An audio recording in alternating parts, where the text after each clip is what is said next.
friends. Welcome to This Day in Jack Benny. I'm John Henderson. Today we're continuing the audiobook of Jack Benny and the Golden Age of American Radio Comedy, read by Stephanie Henderson. And with me is the author, Kathryn H. Fuller-Seeley. Kathy, we're on Chapter 7. Chapter 7 was one I hadn't anticipated writing, but as I did research about Jack moving to California and becoming such a well-known celebrity there, I was really torn because the reputation of most of his films is not very high. And yet what I was learning from newspaper stories and other anecdotes was he was one of the most popular celebrities in Hollywood. And I asked, why was that? And in part, it turns out if you were a tourist in Los Angeles, you couldn't get on the movie studio lots. You almost never saw movie stars on the street, but you could get the free tickets to go see the broadcasts of a radio show. And so it turns out the radio comedians out in Los Angeles were some of the biggest stars tourists could ever see in Hollywood. Right, yeah, I never thought about actually going and seeing the broadcast. I made a trip recently to Palm Springs.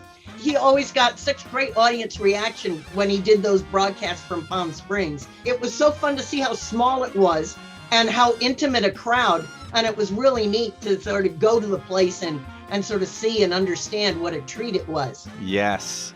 Well, here is Chapter 7.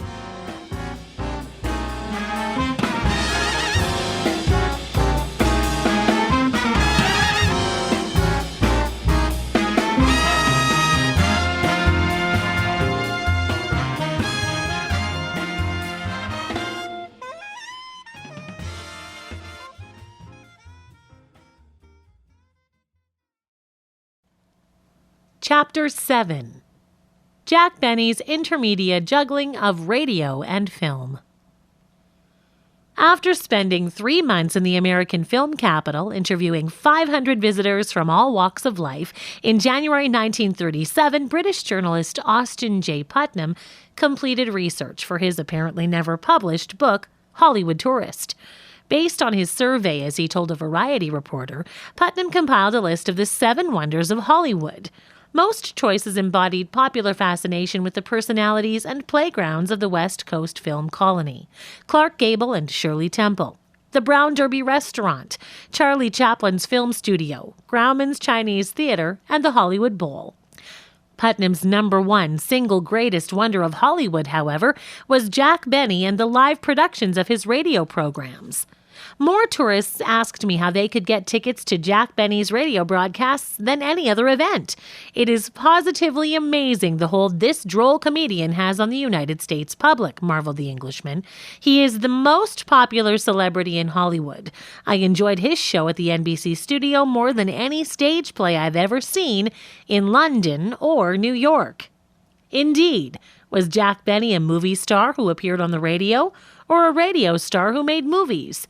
A 1937 Los Angeles Times article pondered the question, noting that half of his income came from each medium, and that his intermediate stardom was shared by a growing number of multitasking celebrities, from Bing Crosby and Eddie Cantor to Arkansas traveler humorist Bob Burns. When asked which was the easier profession, acting in radio or film, Benny gave a purposefully ambiguous reply. The manner in which each medium structured his performance was the issue.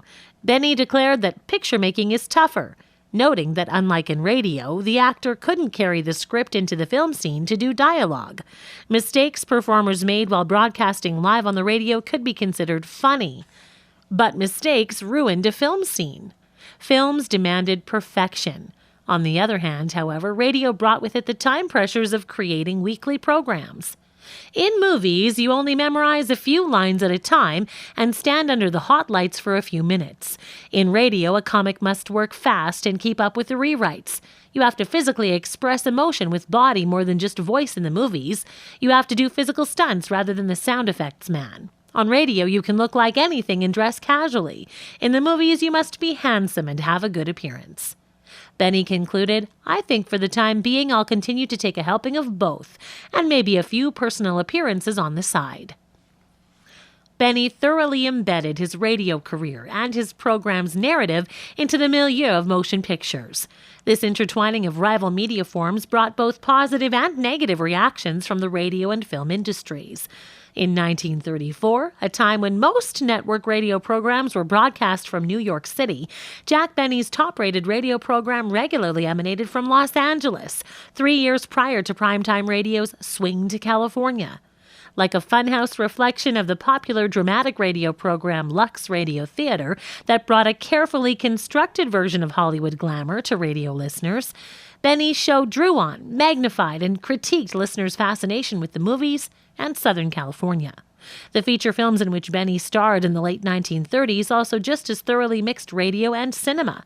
His movie stardom owed much more to his radio popularity than to his acting skills or the aesthetic quality of his film productions, with Ernst Lubitsch's 1942 To Be or Not to Be the exception. Benny himself roundly disparaged his own film performances. Although they are not remembered as critical triumphs, several of his films were box office hits and boosted Benny, albeit temporarily, into the pantheon of top ticket-selling movie stars. Examination of Benny's intermingling of radio and film in the 1930s expands and complicates our understanding of the many formal and informal ties between two commercial media forms, which were said to be bitter opponents in that era. Contemporary media studies have tended to assume that media convergence, the synergizing of television, film, the internet, advertising, gaming, and publishing into multimedia conglomerations that share narrative threads, producers, performers, and audience interaction, and that create multidimensional experiences, is a recent phenomenon of industrial production practices and marketing imperatives.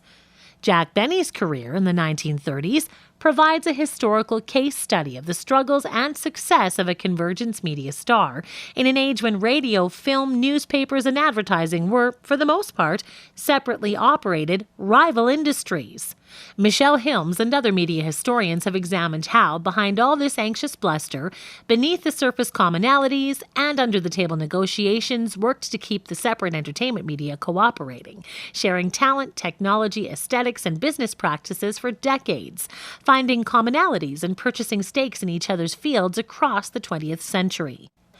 As Hilms writes, Hollywood in the 1930s functioned as broadcasting's alter ego, its main rival and contributor, the only other force unified and powerful enough to present a viable alternative definition to the uses made of the medium by established broadcast interests, yet a necessary contributor to broadcasting's growth and success.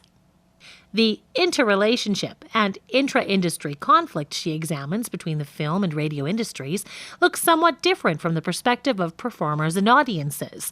What film audiences, radio listeners, record buyers, and readers of newspapers and magazines experienced in their everyday media consumption was not necessarily entirely separate media worlds, but more often an entangled flowing together of entertainment, led by the performances of multimedia stars across all these production forms. Benny often acknowledged his media industry boundary crossings and thus fueled even higher levels of cross-media identification with his fans. For listeners across America, Jack Benny's radio program was an embodiment of Hollywood film culture that deepened audiences' familiarity with the movies and encouraged Southern California tourism. From the very earliest Benny radio appearances in 1932, his scripts were filled with punning references to current film releases and stars. Benny's radio programs in the 1930s featured at least 50 skits parodying recent box office hits, from Grand Hotel to The Women. As the decade progressed, Benny's radio program added jokes about the directors, producers, and studio moguls whom Jack worked with in pictures. Storylines regularly featured backstage activities at the Paramount Film Studio, where radio listeners heard him whine about the small dressing room he'd been given and undertake disastrous attempts at film acting. His humor de-glamorized the movie business, while still maintaining that everyone in Hollywood felt superior to the mere radio performer. Jokes about Jack's vanity and stinginess often involved motion pictures, too, as he insisted on seeing his films again and again, fretted about matinee ticket prices and free theater passes, and dodged insults from Mary about attending screenings of his own films at movie theater dish night giveaways to get a free plate in the bargain. Benny's broadcasts help further cement film's place, as well as radio's, in a nationwide, imagined community of shared everyday cultural experiences. Despite the potential benefits of cross-promotion, other factors inhibited Benny's ability to mingle references to radio and film and to move between these competing mediums in the 1930s.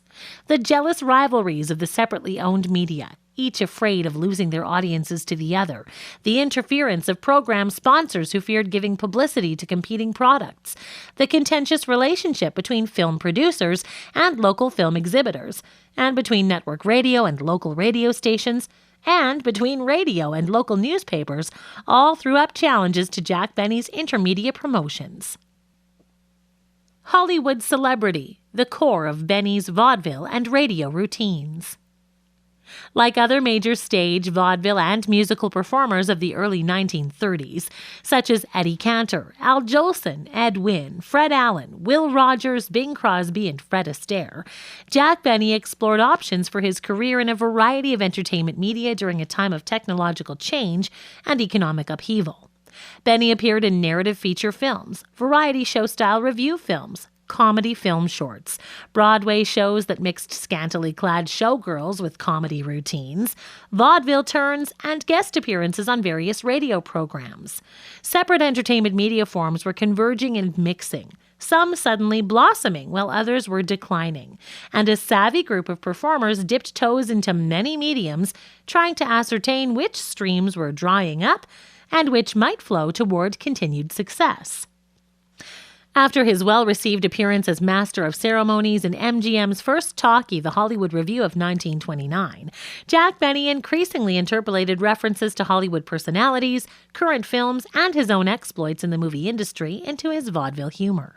Al Boasberg, who had scripted the dialogue for the film, wrote Benny a routine concerning his experiences in Hollywood working at MGM. It connected to core aspects of the classic Benny character and style. It was a mixture of urbanity and sly, self-denigrating humor that enabled him to belittle his manhood and poke fun at his unsuccessful attempts to become a leading romantic actor. It shattered any pretensions he might present that he was a debonair movie star who would appropriately be co-starred with Greta Garbo. It assumed that audiences were familiar with his work in films, and for much of its topical humor it drew upon vaudeville's audience's broad interest in the movies. Benny's earliest appearances on radio also linked him to the film world. In October 1929, he was on a program broadcast from a California station in connection with MGM's promotion of the Hollywood Review. Benny also guest starred on an episode of NBC's RKO Theater of the Air in September 1931. Jack Benny was supported in these endeavors by the Hollywood Film Studios, which Michelle Hilmes notes made major programming, publicity, and ownership forays into radio broadcasting as talkies connected film much closer to other recording, music, and Broadway theatrical industries. When Benny had a brief guest shot March 29, 1932, on Ed Sullivan's New York City-based radio program, an appearance he referred to in subsequent years as his first big break in radio, Benny opened with a self-deprecating greeting that played up the intimacy of his entering American homes. "Ladies and gentlemen, this is Jack Benny talking. There will be a slight pause while you say, 'Who cares?'" The rest of Jack's 3-minute talk was drawn directly from the Garbo vaudeville monologue. "I am here tonight as a scenario writer. There is quite a lot of money in writing scenarios for the pictures. Well, there would be if I could sell one. I'm going back to pictures in about 10 weeks. I'm going to be in a new film with Greta Garbo. They sent me the story last week. When the picture opens, I'm found dead in the bathroom. It's a sort of mystery picture. I'm found in the bathtub on a Wednesday night. I should have been in Miss Garbo's last picture, but they gave the part to Robert Montgomery. You know, studio politics. The funny part of it is that I'm really much younger than Montgomery. That is, I'm younger than Montgomery and Ward. You'd really like Garbo. She and I were great friends in Hollywood. She used to let me drive her car all around town. Of course, she paid me for it." Benny reused this favorite Garbo bit several times on his early radio shows, particularly when he changed sponsors and was introducing himself to audiences in a new time slot.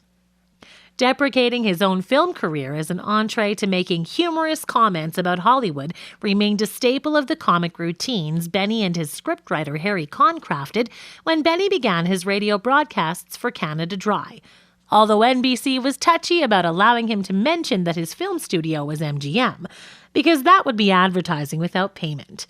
Benny and Con liberally sprinkled the Canada Dry show scripts not so much with radio-themed humor, but rather with movie-related jokes, such as claiming he worked as an assistant lover to Ramon Navarro and that he had dated Peach Pitts, sister of scatterbrained film comedian Zazu Pitts. As he had in his earlier vaudeville performances, Benny incorporated discussion of his real movie-making activities into the radio dialogue to add a sense of personal connection to his audiences. Working discussions of his other media activities, film shoots, and live stage appearances on tour with his radio cast into his radio dialogue also helped promote all these various endeavors. A recurring skit in the Benny radio program's early years featured Jack reporting as the Earth Galloper, a gossip columnist who loosely parodied the broadcasts of Walter Winchell, whose career had blossomed in 1932. Benny's Earth Galloper continually made joking references to the sizes of Garbo's feet and Clark Gable's ears, and the on-screen romantic prowess of Mae West and Maurice Chevalier. Celebrity quirks seen in the newsreels were also fodder for Benny's topical humor, such as George Bernard Shaw's long beard and Mahatma Gandhi's loincloth. The Benny Show's humor revolved around demystifying fame and humorously acknowledging radio listeners' interest in Hollywood gossip. Benny's fully formed radio persona began to emerge in skits in 1934 that concerned Jack's unsuccessful struggles with his film director to make his part larger or to avoid having his love scenes cut out. Jack's filming of Transatlantic Merry-Go-Round, RKO 1934, was the inspiration for the funny and effective radio skit broadcast about his film screen test, in which Jack spectacularly flopped as a romantic actor. Even greater discussion of Jack's movie career and his scripted radio exploits came after Benny's move to Paramount Studios in 1936. Sometimes the radio program's narratives involved the show cast visiting Jack at the studio and discussing the deficiencies of his dressing room, which was often merely the men's lavatory or a broom closet. Jack rehearsed an upcoming love scene, which would not actually appear in the film, with either his filmic leading lady, Joan Bennett, or with Rochester taking Joan's role. Jack was depicted as a terrible movie actor who continually muffed his lines. At other times, Jack, with Mary tagging along to witness his embarrassment, waited in vain in the outer offices of a real-life film director or studio executive who would not even deign to meet him. In 1937, when Benny was filming Artists and Models at Paramount, he and his writers, Morrow and Boulogne, began to incorporate even more direct references and connections to his movie-making activities into the radio show's narrative. This demonstrated strengthening cooperative intermediate ties between Paramount, NBC, ad agency Young and Rubicam, and sponsor General Foods. Another effective way that Jack Benny and Harry Conn incorporated references to Hollywood and film culture into their radio show came from lampoons of recently released movies. Benny and Conn asserted that they were the first to create film parodies on the radio, but others were experimenting as well. Edwin was lampooning the librettos of popular operas, and many of Eddie Cantor's comic sketches were film-related. The parodies began in the early months of the Canada Dry program in 1932, when the cast performed several 10-minute takeoffs on MGM's 1932 all-star melodrama, Grand Hotel, dubbed Grind Hotel. The sketches were so popular that they were reprised several times on the program over the next 2 years. As the dashing Baron, a character played on film by John Barrymore and on radio by Jack, and tragic, reclusive ballerina Grzinska, Garbo's film role, played by singer Ethel Chute in the radio skit, pursued a surreptitious romantic rendezvous in her hotel room, the dying accountant Kringeline, band leader George Olsen taking Lionel Barrymore's scenery-chewing role, ran about shrieking that he only had 5 minutes to live. Nearly dead Kringeline became something of a recurring character, adding extra absurdity to the Benny radio troupe's antics in the subsequent months. In the next years, the Benny radio cast performed at least 50 hilarious takeoffs on films such as I Am a Fugitive from a Chain Gang, She Done Him Wrong, Little Women, Dinner at 8, The Barretts of Wimpole Street, Charlie Chan at Radio City, Snow White and the Seven Dwarfs, The Count of Monte Cristo, The House of Rothschild, Mutiny on the Bounty, and The Women. Sharp writing and bountiful comedic skills were required to make the parodies funny, and their success rested on a substantial audience familiarity with the film, titles, characters, and stars. The skits also benefited the radio show, providing useful alternatives to the increasingly stale vaudeville jokes that other comedians clung to. In a 1934 interview in the San Francisco Call, Benny commented, "Our humor is getting more subtle. The change came, I suppose, with the introduction of true satire on the air, with which I had something to do. We began kidding current pictures and plays, giving the comedy a crazy impromptu style. In radio work, you can't stand still." In the mid-1930s, several new radio programs debuted that featured dramatic adaptations of recent Broadway plays and films for radio, adding more intermediate connections for radio listeners and more spark for Benny to contrast the humor and absurdity of his skits with the seriousness of these other productions. Luella Parsons' radio program, Hollywood Hotel, on the CBS network, incorporated 20-minute preview vignettes of new movie releases into the program's production, often featuring the film's famous performers. The Lux Radio Theater program, which became the most prestigious dramatic series on network radio by presenting well-crafted adaptations of Hollywood films and featuring movie star performances, began broadcasting on the NBC Blue Network in 1934. The program, originally based in New York, featured adaptations of Broadway dramas, before switching 2 years later to programs based on film dramas in a show produced in Hollywood on the CBS network and hosted by famous movie director Cecil B. DeMille. The popular program most often focused on melodramas, offering only a few adaptations of comic film fare. Benny's parodies of recent movies also served as useful promotional publicity for the targeted films and stars. Benny assumed that the film studios would welcome these efforts, but such was not often the case. Benny, his writers, advertising agency handlers, and network bureaucrats had to obtain written permission from the movie studios to use the titles, characters, and any dialogue or plot elements from a film. Original authors and the film studios yelled when too many spoilers were revealed or when the humor was subpar. Eugene O'Neill withheld permission from radio programs after a few lousy takeoffs on his plays, but allowed the Benny cast to attempt A Wilderness. Movie theater owners across the nation continually begged the film studios not to allow radio adaptations of current films to give away too much of the plot, the climax, or conclusion, for fear it would keep too many of their local clients home from the theaters. Film studios grouched about Benny dragging out parodies of Anthony Adverse and Tom Sawyer over multiple episodes. To avoid giving away too many details, the Benny movie parodies had only the most tenuous connection to the actual film they caricatured. The skits would focus on the star personae in lead roles, often substituting the star name for the character's name. After establishing the leading stars and/or characters and setting, soon these parodies shifted away from any connection to the film toward vaudeville-style jokes about illicit extramarital affairs or verbal slapstick absurdity. This tactic generally mollified the film studios, but Benny would face trouble in the early years of television when he performed his takeoff on Gaslight, which he had first done on radio October 14, 1945, with original star Ingrid Bergman. Benny reprised the sketch on live TV January 27, 1952, with Barbara Stanwyck. But when he and his production staff sought to do it a third time, capturing it on film in June 1953, again with Stanwyck for TV in a skit titled Autolite, MGM had clamped down and would only give permission for current releases to be skewered. Benny performed the episode anyway. MGM sued and blocked the show from being aired. MGM, Benny, and CBS sparred in a multi-year lawsuit over the creative limits of parody, CBS appealing the case all the way to the Supreme Court. The court found that Benny's parody was too similar to the original film. Finally, Benny paid to license an adaptation of the film and aired his sketch in 1959. For all the movie talk, however, in the 1930s, Benny's radio program rarely included guest star appearances.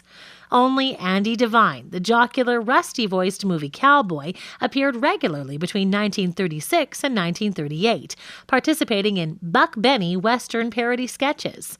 Robert Taylor appeared once in 1936, and Joan Bennett, Benny's co-star in Artists and Models Abroad, made 2 appearances. The stars would only start shining more frequently on Benny's program at the end of World War II, when Ronald and Benita Coleman led the way. Benny's radio and TV programs would then be known as shows that were protective and kind to stars. Humphrey Bogart, Jimmy Stewart, Claudette Colbert, and Marilyn Monroe would make rare broadcast appearances with Benny. Benny's contributions to Hollywood tourism. Not only did Jack Benny and his radio cast talk incessantly about the movies, the geography of Hollywood and Southern California also suffused the program's narrative. Early band leader Don Bester plugged his orchestra's performances at the Brown Derby restaurant, and Phil Harris was shameless in promoting his band's shows at the Wilshire Bowl. Joking mentions of Pasadena, Glendale, the Rose Bowl, the May Company department store, where Mary had sold hosiery before she met Jack, Jack's house in Beverly Hills, the NBC studios, Orange Groves, trips to Palm Springs, and, in the later 1940s radio shows, trains leaving Union Station for Anaheim, Azusa, and Cucamonga filled radio listeners' imaginations with images and stories of both the real and an imagined Los Angeles. California held an alluring fascination for a great many Americans during the Great Depression. Tourist publications, WPA guidebooks, and annual winter articles in Eastern and Midwestern newspapers all encouraged vacationing in Southern California, touting sunny skies, warm weather, a variety of outdoor sports, festivals and parades, beaches, breathtaking scenery, and, of course, Hollywood. Tourism to the Los Angeles area grew rapidly in the 1930s, expanding from 200,000 to 1.6 million visitors between winter and summer, making it the region's largest industry, second only to petroleum production, and far ahead of motion pictures and the orange crop. Michelle Hilmes notes radio's ability to create a sense of nationality, Americanism, a leveling of social class, and gathering of immigrant cultures together to become a nationwide audience having a universal experience. The Benny Show's emphasis on Los Angeles played a role in creating an imagined community, in Benedict Anderson's phrase, to which all Americans could belong. In a 1940 New York Times interview, Benny explained how he used Los Angeles references to keep his radio program typically American, not Broadway-ish. That is why I wouldn't want to go on the air from New York for a whole season. We couldn't be as rural or homey as we are in California. Out there, we all feel that we are in a small town and can go places and do things as the people all do. It's all right to come to New York for 2 or 3 weeks. But in the East, we find ourselves acting like tourists. I'd never get a feeling for my Maxwell car or going to the country in New York. While visiting Hollywood ranked high among tourists' goals, their expectations were nearly always crushed when they reached the intersection of Hollywood Boulevard and Vine Street. Then, as now, a pretty lackluster stretch of real estate, for there was little of the movie business that could actually be seen by the public. The bitter truth, as most tourists learn, is that it is next to impossible to get inside a motion picture studio without knowing someone in the industry, confessed one New York Times article. Still, it is possible to find plenty of Hollywood glamour outside the studios. The visitor may see his favorite screen star driving along Hollywood Boulevard, lunching at famous movie restaurants, playing polo or golf, or attending one of Southern California's colorful motion picture previews. The film studios were surrounded by high walls, big gates, and security guards. They didn't hold tours, and it was nearly impossible to get in without a solid industry connection. No industry receives more requests for permission to tour its factories, and no industry, on the surface anyway, is more loath to accede, warned another article. And it was difficult to even get a glimpse of them at the Brown Derby, Ciro's, or the Coconut Grove. Tourists had to be well-informed and lucky to discover in which suburban theater a sneak preview of a new film was being held. The disappointed fan was stuck with studying a map of the movie stars' homes or staring at the cemented celebrity footprints in the courtyard of Grauman's Chinese Theater. Into that celebrity gawking vacuum came radio broadcasting. NBC and CBS opened studios in Hollywood in 1938. 16 of the highest-rated primetime network programs originated in Hollywood by 1939. While a greater percentage of a day's overall programming was still produced in the East, the West ruled the night. The big radio shows were always anxious to attract audiences of tourists to provide laughter and applause. The studio auditoriums were not large. The one Benny used held only about 350 people, but tickets could be obtained at the studios, hotels, and the Chamber of Commerce ahead of time for free. The availability of radio performers to be seen by the public in a town notorious for desire of its famous residents to avoid the masses further boosted the association of Jack Benny with Hollywood. It was a newspaper-worthy event in the small upstate New York village of Fort Plain in 1941 when an area man, John Galvin, who unexpectedly found himself mentioned on the Jell-O program, Benny had stumped the visiting junior intellectuals, the quiz kids, with the question of who was the manager of the Penn Theater in Wilkes-Barre, Pennsylvania. Galvin played Hollywood tourist himself and sent back a postcard, which his hometown newspaper editor gleefully published. The former Fort Plainer sends a card, a picture of the Beverly Hills home of Jack Benny and Mary Livingston, with the following note. Dear Hugh, with Mary doing the dishes and Jack at the wheel of his favorite Maxwell, Rochester and myself did some FBI work hunting the gas man, whom Carmichael, Jack's polar bear, was suspected of having eaten. Benny's occasional broadcasts from the desert resort town of Palm Springs also added to the cachet of Southern California as a playground for the rich and leisured. Not only were the locals agog, but as the Benny Show featured the town in the narrative of the program, it created valuable publicity to bring more Eastern tourists to see the sites Benny named. In 1941, the Palm Springs Desert Sun reported that this village has never witnessed anything like the Benny broadcasts. Accustomed to celebrities of every kind and supposedly blasé, it went into a dither about Benny. The newspaper estimated there were 3,000 requests for tickets for the two shows to be held at a local 750-seat theater, and a sales representative from General Foods had to rush in to help restore order. While stores, newspapers, Chamber of Commerce, hotels, and others are fully appreciative of the wonderful publicity and entertainment he is giving the town, they will breathe a collective sigh of relief when it's all over. The challenges that radio's Swing to California brought to the movies.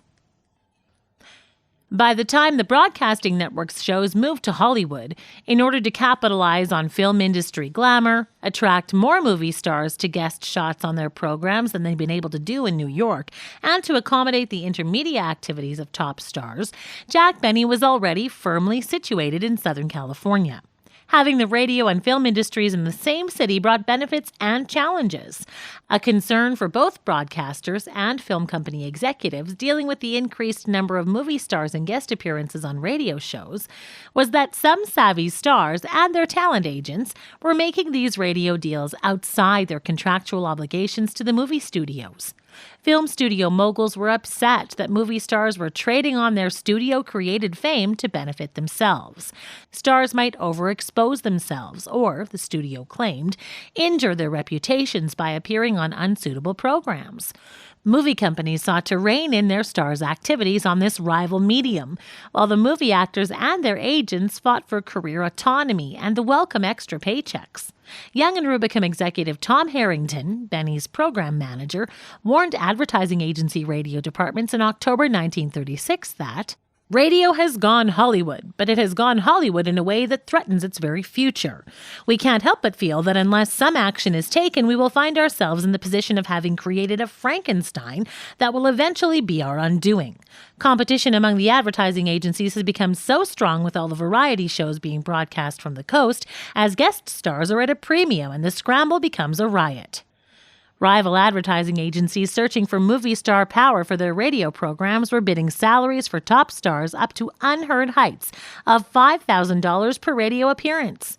Radio industry people feared that radio would be reduced to just being a promotional outlet for motion pictures.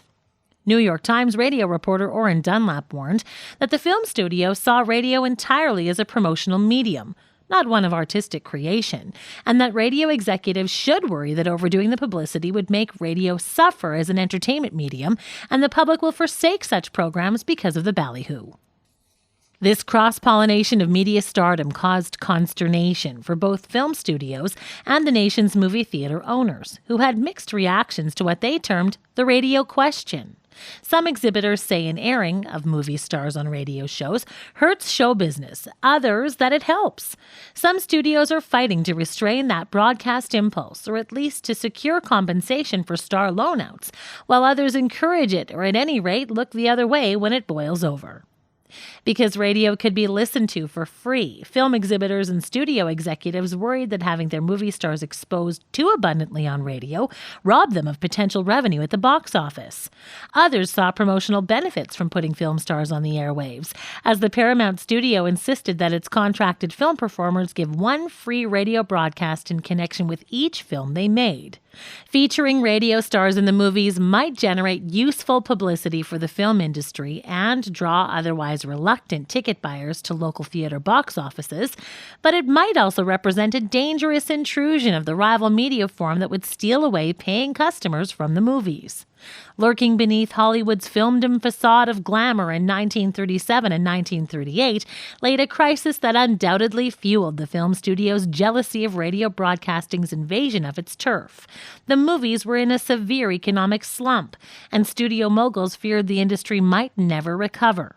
Kathryn H details the unhappy news faced by Hollywood film executives that too many new movies were lousy and that audiences were voting with their feet to stay away from theaters. Meanwhile, radio listenership continued to climb. H points out that movie executives, on the offensive, began to search for what film audiences wanted.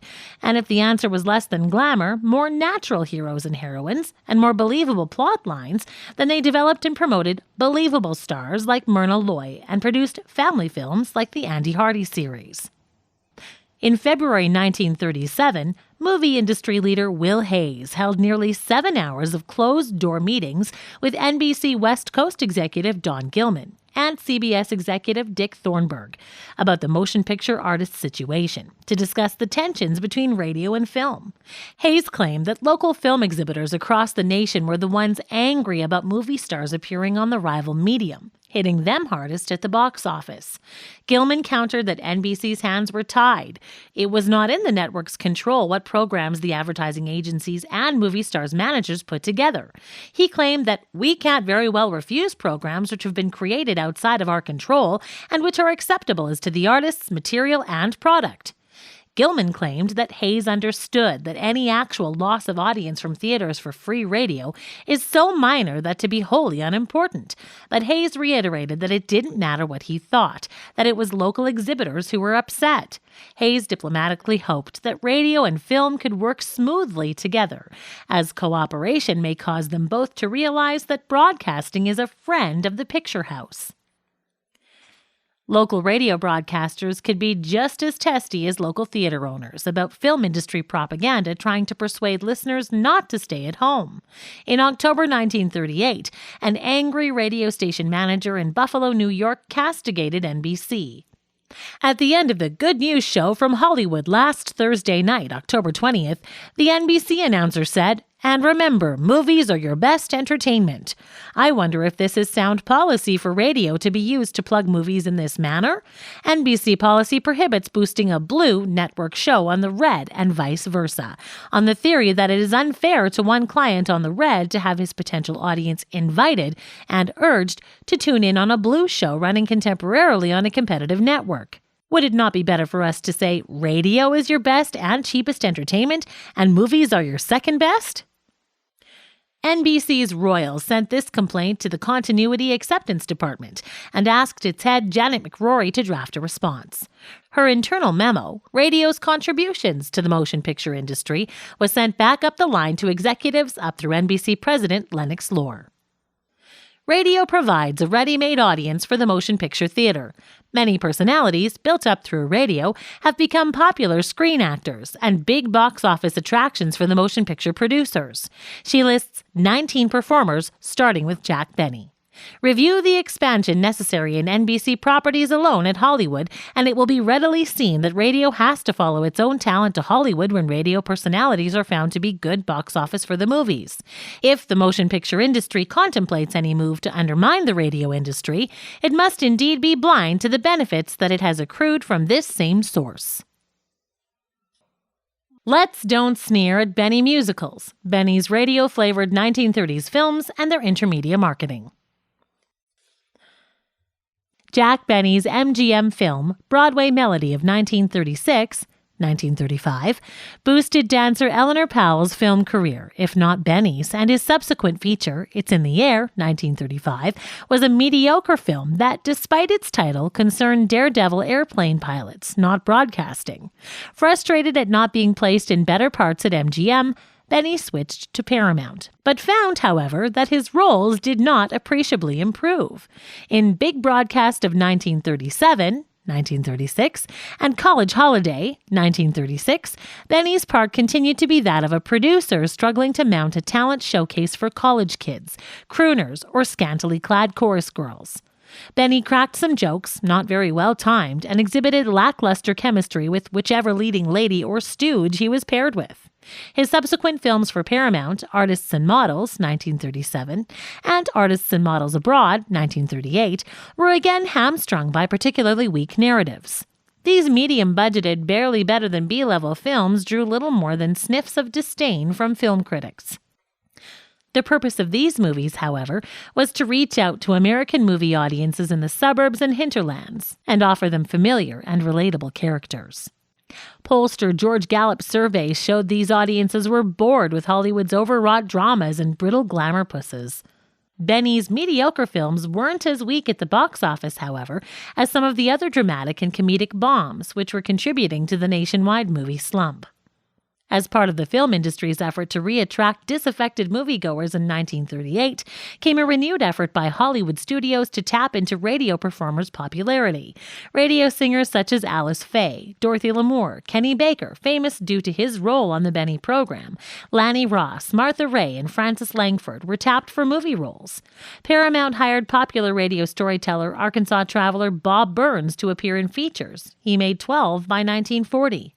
Rising young comic Bob Hope was chosen to appear in Paramount's Big Broadcast of 1938, and Edgar Bergen and Charlie McCarthy, breakout stars on the radio in 1938, were given lead roles in 2 films at Universal, Letter of Introduction, 1938, and Charlie McCarthy, Detective, 1939. Paramount lured away rising young director Mark Sandrich from rival RKO to help improve the quality of Benny's films. The 37-year-old director had worked his way up from two-reel comedy gagman to innovator of the Fred Astaire and Ginger Rogers musicals that interpolated music so ingratiatingly with the film plots. Sandrich's first musical comedy breakthrough, a profile noted, had actually been So This Is Harris, RKO 1933, a novel three-reel musical starring a noted band leader that startled the picture world with his unusual treatment of music. He made music move on the screen. He also incorporated the simple but hitherto unused method of filming a musical in which the story, plot, and situations predominated. Perhaps Sandrich's fruitful experience with Phil Harris made him amenable to working with the bandleader's radio boss. Sandrich's solution to the Benny problem was to focus on how to make Benny seem more comfortable on screen. The director oversaw the scripting, incorporating more of Benny's radio-flavored dialogue into standard filmic practices, and utilizing other members of Benny's radio cast. Sandrich and screenwriter Maury Riskind adapted a story Riskind had co-written about an American show producer and his troupe stuck in London into a screenplay reminiscent of Benny's radio comedy milieu.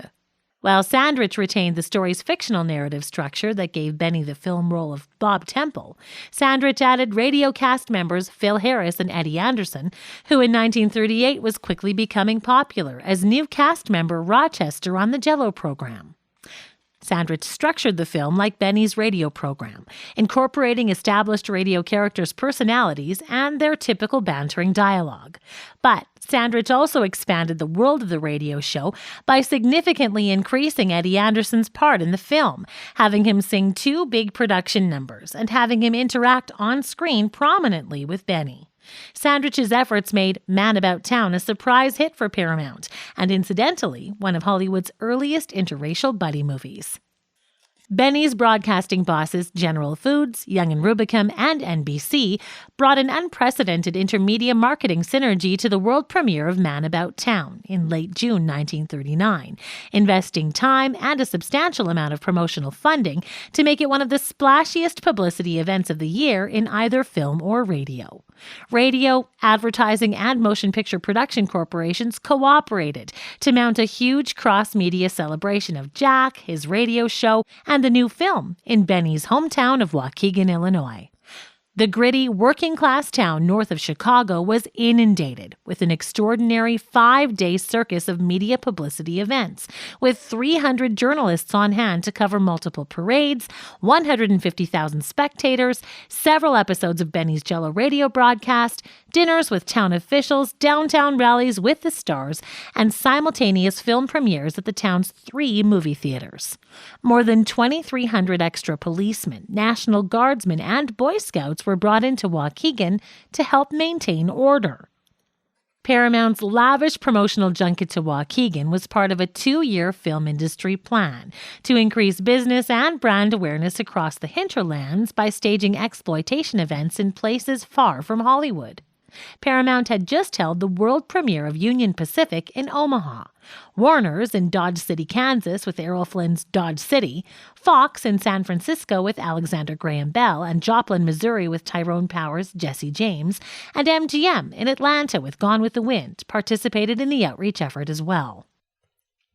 Plans for the cross-media premiere night spectacular, linking events on stage, on screen, and on the airwaves from Waukegan, ran into a nearly disastrous last-minute snag, however, courtesy of the U.S. government. Variety reported, when the Federal Communications Commission got wind of the airing in a theater where admission will be charged, it set down a heavy foot. Radio producers were never allowed to require audiences to pay to attend a national radio broadcast. Just about the time the Paramounters decided to split up the ceremonial, General Foods stepped in to announce it would buy out the house that night. Jell-O pitched in to give away the combined movie-radio show tickets for free. Promoters estimated the premiere's $125,000 price tag was shared between General Foods, Paramount, NBC, and Young & Rubicam. Paramount promised welcome relief to beleaguered local film exhibitors in their publicity releases for this film, crowing, "It's your year to rake in the Jack," and "There's plenty of Jack in Paramount's Man About Town." Man About Town made a strong showing at the box office, earning 20% more than the average film during the summer slow season, when moviegoers usually stayed away from unair-conditioned theaters and studios traditionally dumped mediocre films on light fare. Benny's films were also released in the summer so as not to compete with his October through June radio show, and to capitalize on radio fans missing Benny while he was off the air.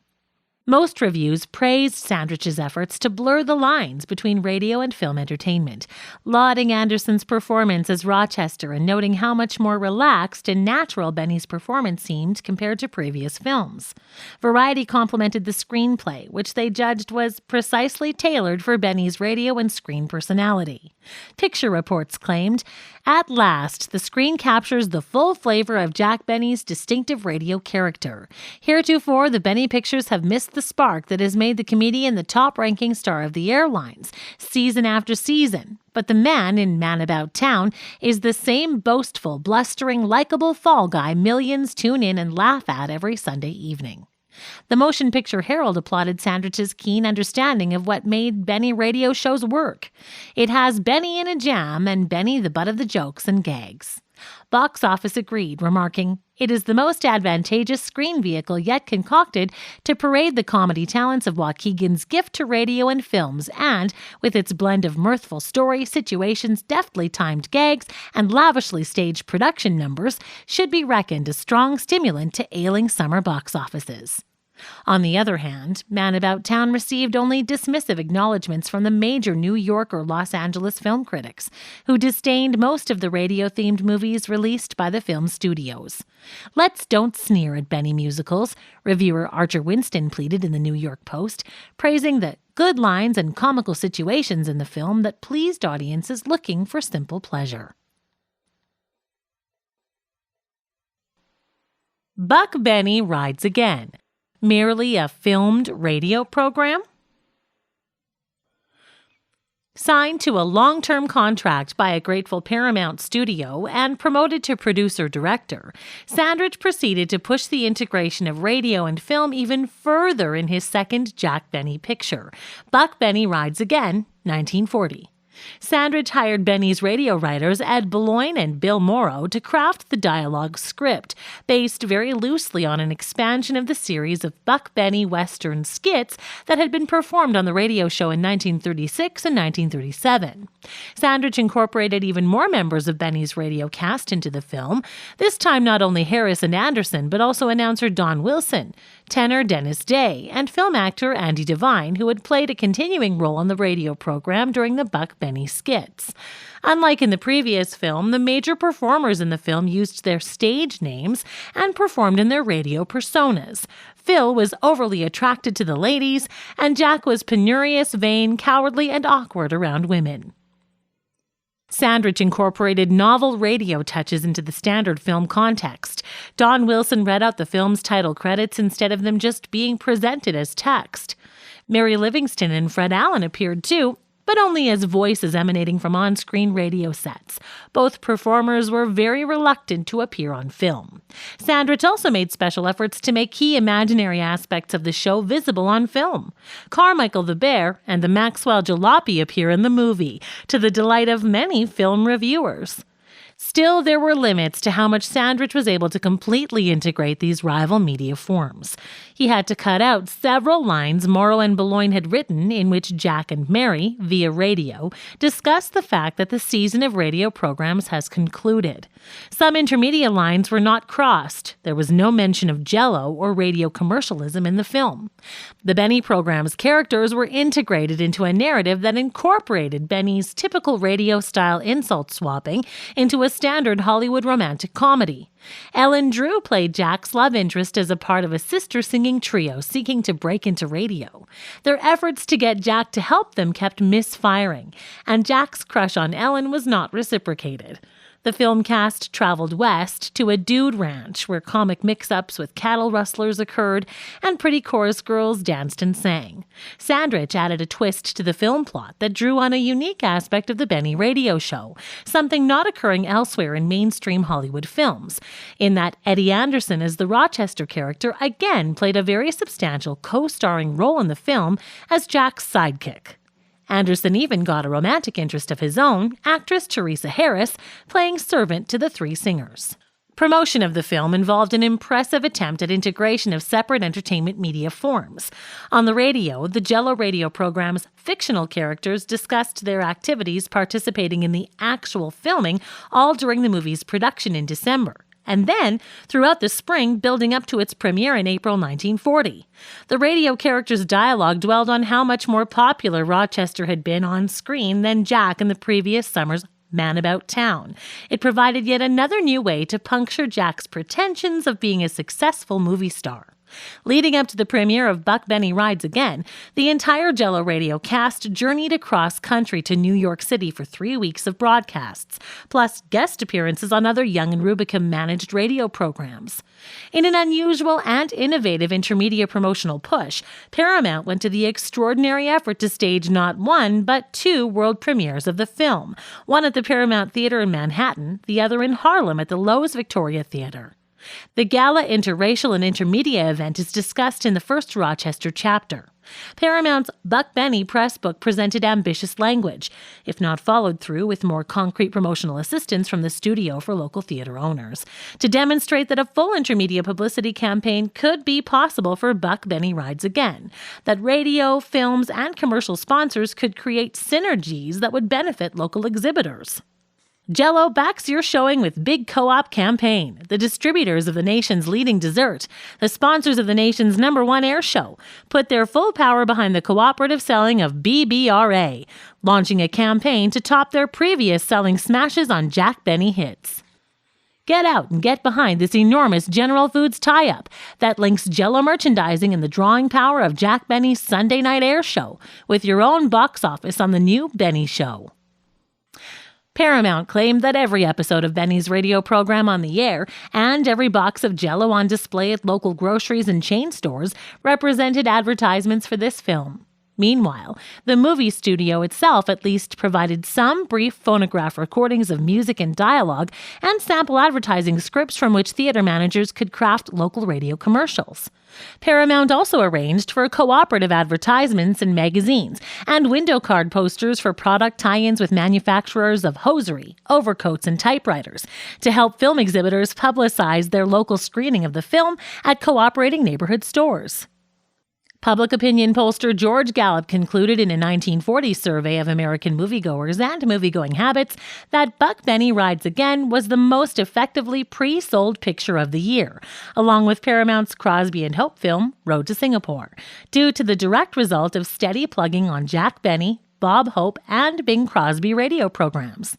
Box Office Digest reported that Buck Benny Rides Again was a major hit, doing an impressive 34% better than average business in movie theaters in cities across the nation. Reviews of Buck Benny Rides Again in the film industry, trade press, and in newspapers around the nation debated the merits of the film's radio influence. The Los Angeles Herald-Express called Benny a comic sensation, claiming that, for the first time in Jack Benny's amazing career in vaudeville, on the Broadway stage, on the air as Americans' #1 attraction, and before Hollywood's caustic cameras, he had bounced forth with the identical charm, the ready wit, and the belittling of self-attitude that made him great in every other form of entertainment but the movies. Box Office Digest said that the film was nearest to giving the comfortable, at-home feeling to the spectator of spending a corking evening with a succession of Jack Benny air programs that has yet been achieved for an ether personality. New York Mirror critic Kenneth McCaleb weighed the benefits and drawbacks of this intermingling of radio and film. Radio audiences and motion picture audiences are, in theory, identical. Each is supposedly made up of the great bulk of Americans who must watch the nickels closely and who seek escape and low-priced entertainment in these two media for the masses. The chief trouble with this theory is that it has not seemed to work out so well in practice. Cinematic moguls are still debating whether broadcasting by their stars, as part of radio's standard soap and breakfast food operas, helps or hurts their film box office standings. Personalities created or largely built up by radio have been borrowed in many cases by the movie makers, with uncertain results. McCaleb argued that Buck Benny Rides Again is the first which completely transforms to film the radio character which he, Benny, has made for himself. He thus predicted it would be the rare Hollywood movie to truly please radio fans. On the other hand, the movie was savaged by the established film critics of the New York papers. The Herald Tribune's Howard Barnes deplored the sorry state of screen fare, which merely emphasizes the poor judgment which the screen is now displaying in forgetting fundamentals and playing to what used to be called the gallery. B.R. Chrysler, reviewing the film for the New York Times, waded through the crowds that snaked for blocks around the Paramount Theater 5 abreast outside the box office and incredulously wondered what all the excitement was about. He found it a better than average Jack Benny comedy, but that it is still more of a broadcast than a motion picture. There are some worthy people who are wedded to their radio, who like their entertainment handed to them in great gobs of dialogue interspersed with swelling crescendos of background music. And on the other hand, there are equally reputable persons who consider, fairly or not, that the screen is wasted on that type of picture. Don't blame us if Jack Benny in a cowboy suit hardly seems worth the trip. Declaring that, if you can't abuse them, use them, Hollywood makes picks about radio, Variety discussed film studios' efforts to dive more thoroughly than ever before into radio-themed movies.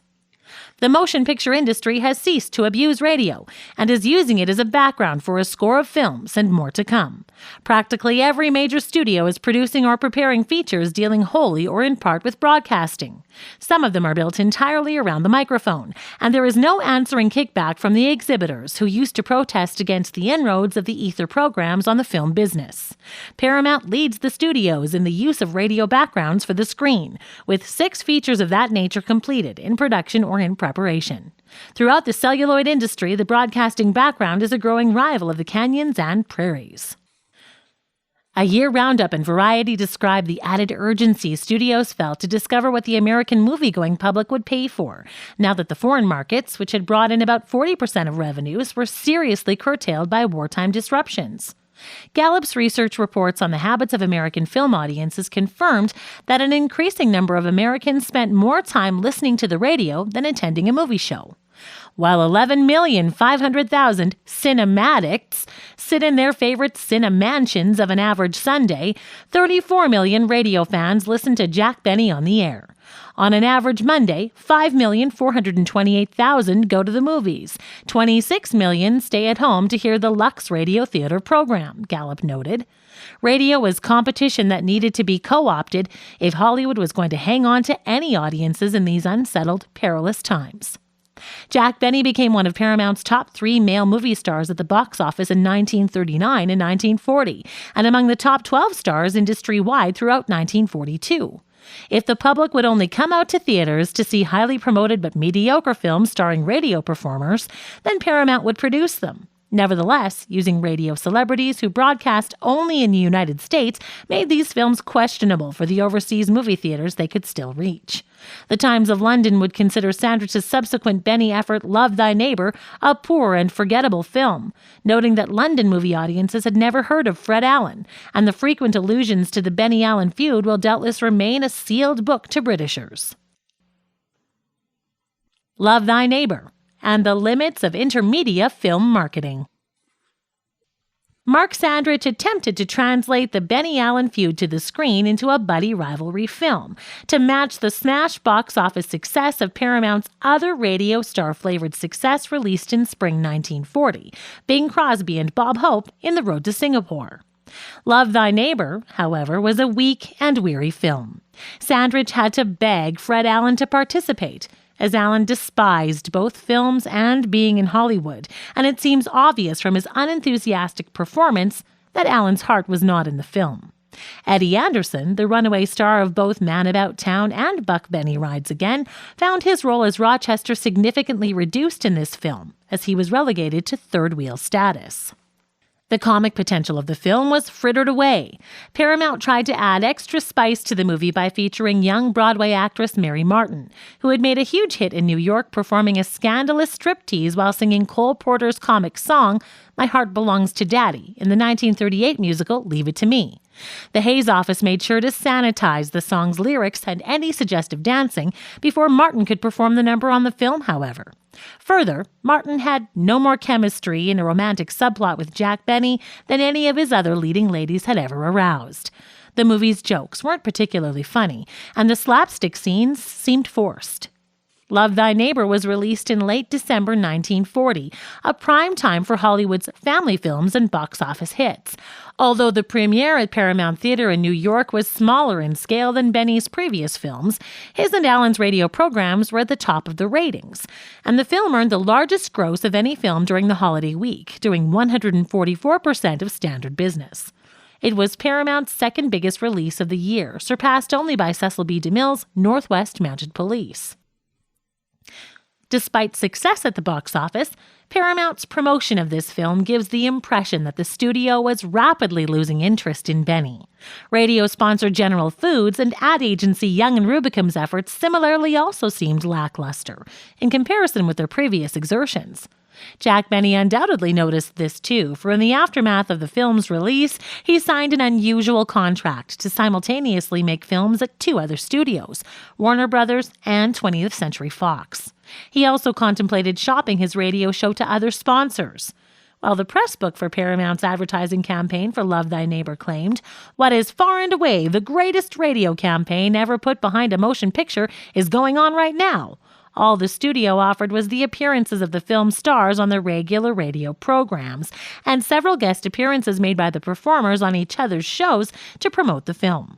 Paramount grandly suggested that local film exhibitors could corral all the grocers and Texaco gas station managers in their neighborhood together to support a citywide celebration of Jack Benny and Fred Allen, or to display a pile of Jell-O boxes in their theater lobbies.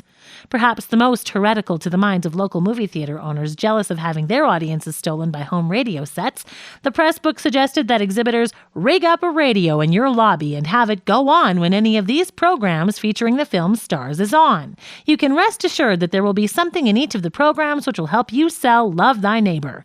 Do this now!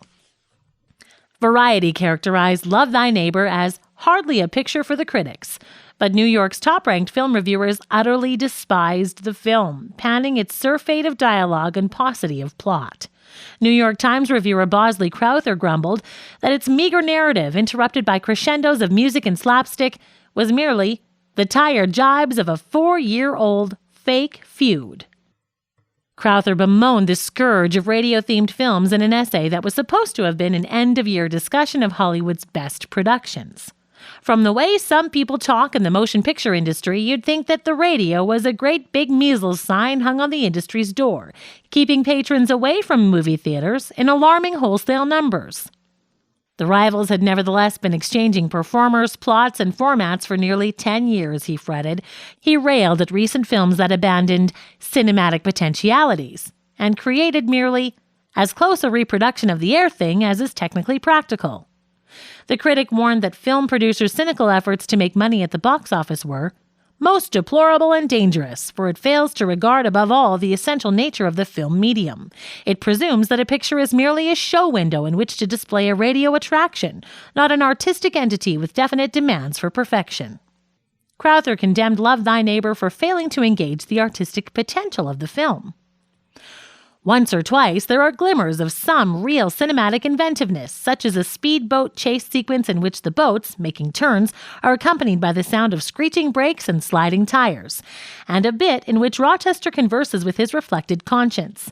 But insistently, the picture snaps back to the old routine of Mr. Benny and Mr. Allen flaying one another with words. If the industry seriously suspects the radio of alienating its public, then this seems like a very queer way of meeting the competition. Unless, of course, it is really intended as a subtle form of sabotage.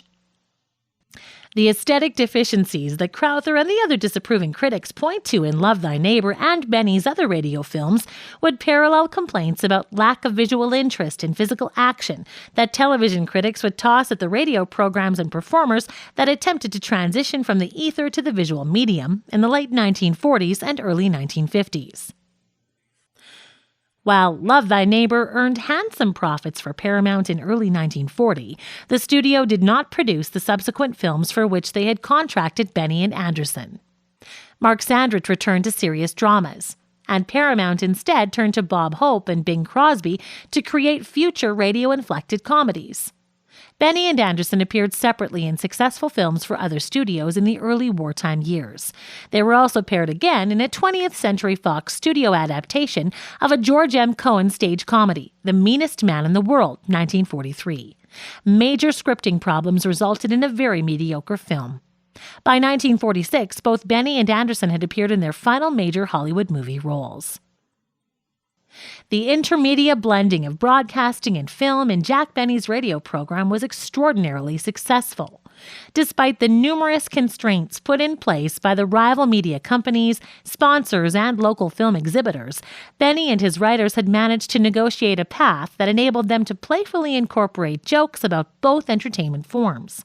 Benny used his self-deprecating comments about his own Hollywood career to pull back the curtains of movie star glamour. And yet the disdainful cinema stars who showed nothing but contempt for Jack reinforced the mystery of their superiority. The Benny program's innovative parodies of current Hollywood hits helped to dispel the pretensions of sophisticated melodramas like Grand Hotel, or The Barretts of Wimpole Street, or The Women, while also spreading the fame of those films further into popular culture. Hollywood stars and movie references became more incorporated than ever into Jack Benny's radio programs during its golden era of renewed popularity and humorous achievement from 1946 to the early 1950s. The arch disdain of movie star Ronald Colman for his next-door neighbor was a superb addition to the radio show's comedy and created a rich vein of humor that highlighted the difference between Hollywood social class and Benny's fall guy failings. The program's reputation among Hollywood celebrities of treating guest stars with kid gloves, making them sound intelligent and funny, won for Benny the appearances of many top actors and actresses, such as Claudette Colbert and Humphrey Bogart, who would not deign to be on other comics programs. But the Hollywood industries, film and radio, would face disruptive competition from New York City-based television beginning in 1948. The last 2 chapters of this story about Jack Benny's radio career will examine how he faced the 2 greatest challenges of his radio career, addressing the wartime creative slump into which his program fell, and how he and his production team innovated comedic elements to create that golden era of the radio show, 1946 to 1952. And then how, once back on top of the radio ratings, Benny nervously approached the transition to television.